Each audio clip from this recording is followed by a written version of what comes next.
everybody.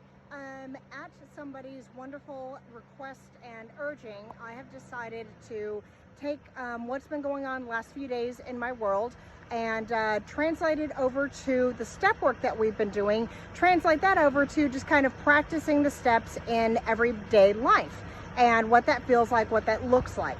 So in the step group, as previously mentioned in a few of the posts, we have just finished step 3, which is that we have made a decision to turn our will and our lives over to the care of God as we understand Him. Personally, not being a religious person, but being a spiritual person, I do change that a bit, and I say that I make the decision every day to turn my will and my life over to the universe. And that's it. Thy will be done. So that's the wording of step 3. Now, as far as practice goes, for me, I've been practicing it right now with one specific decision that I have made with respect to my relationship.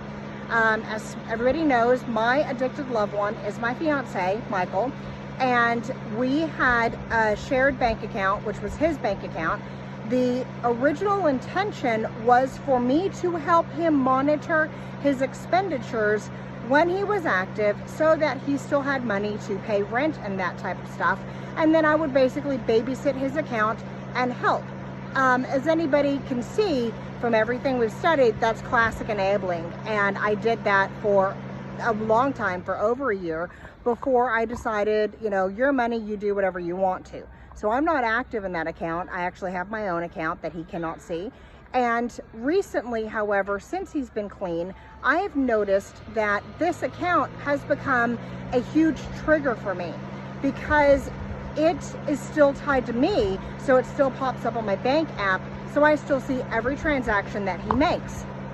Now, for me personally, viewing these microtransactions, $20 here, $20 there, every single time brings up a trauma incident because back a year or so ago when he was active, every time he took out money, usually 40 bucks, it meant that he was going to pick up.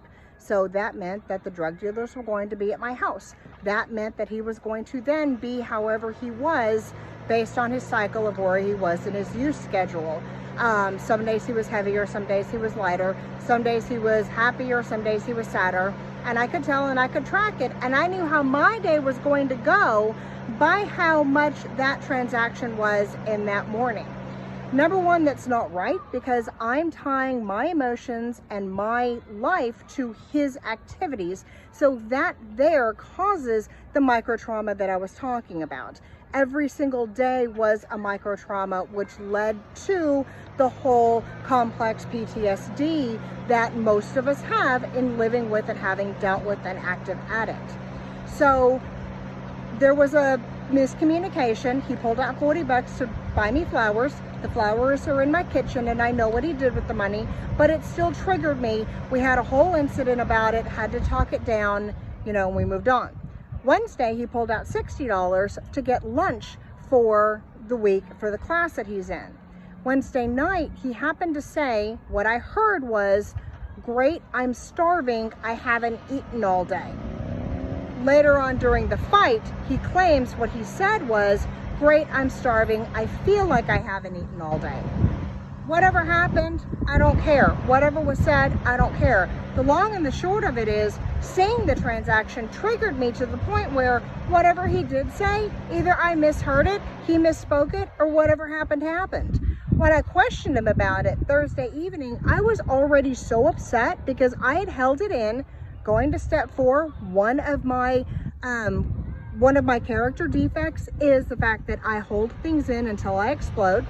So I'd held it in, so when I came at him, I attacked him. Another one of my character defects is the fact that I have a tendency to control arguments, and I will use force, verbal force, if necessary, to bring the argument back into my favor.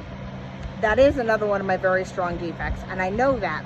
But unfortunately, in the weakened state of mind that I was at, I came at him with all of my arsenal in order to win the argument because I wanted to find out what had happened. What had happened was he took out money for lunch and he had a Burger King receipt that had the right date, right time, and right address. So he ate lunch and he had money left over, for you know, Thursday and Friday, and everything was fine. Thursday they went to a sub place. He had the receipt. Friday, I don't know where they went today, but either way, he has his own money for that. My issue was the fact that I was triggered, and it set me off into the bad mood that I was in all day Thursday, that I had, you know, it in the back of my mind on Thursday, and when I did see him, I blew up at him. So at that moment, I then made a decision to turn my will, thus my will to control him, and my life, thus this actual decision I made in my life, over to the universe. I told him I want it off the account, and we're gonna go make sure that that's done tomorrow morning. I do not want to know what he spends his money on every day. He is not a child, he is a grown man. I turn that over to the universe because that's where it belongs. If he ends up picking free will over the universe's will, and he picks up, that's his problem. He's gonna have the consequences from it. He's getting tested at home, he's getting tested at work, he's going to have the consequences from it. That is not mine to control. So I turn my will, my life over to the universe. Said slightly differently, also in the NarAnon 36. I'm willing to stand aside and let the universe's will be done. I free myself from personal responsibility, personal anxiety, and my mistaken sense of responsibility in that action. It is not for me to control a grown man. It is for him to practice self-control and for me to turn over my will so that he can practice what he needs. I can live my life the way I need. So that is what I am practicing right now, this very moment. Like I said, we're gonna go do this tomorrow. I might be a basket case for the next few days as I learn to release my anxiety from this mistaken sense of responsibility. But I wanted to share with everybody what it felt like and what it meant to really practice the steps in everyday life, because they are not only a huge foundation for recovery, but they are the framework by which you can build and craft a better life.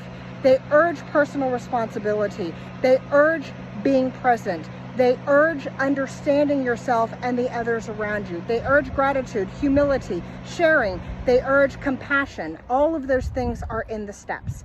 So I try to practice them every single day, and I wanted to let you know what a live step 3 felt like. So thank you so much. Let me know what you think, if I did this too long, too short, whatever. It's clocking in at 8 minutes right now. But I just felt like this would be a perfect opportunity to try this. So thank you.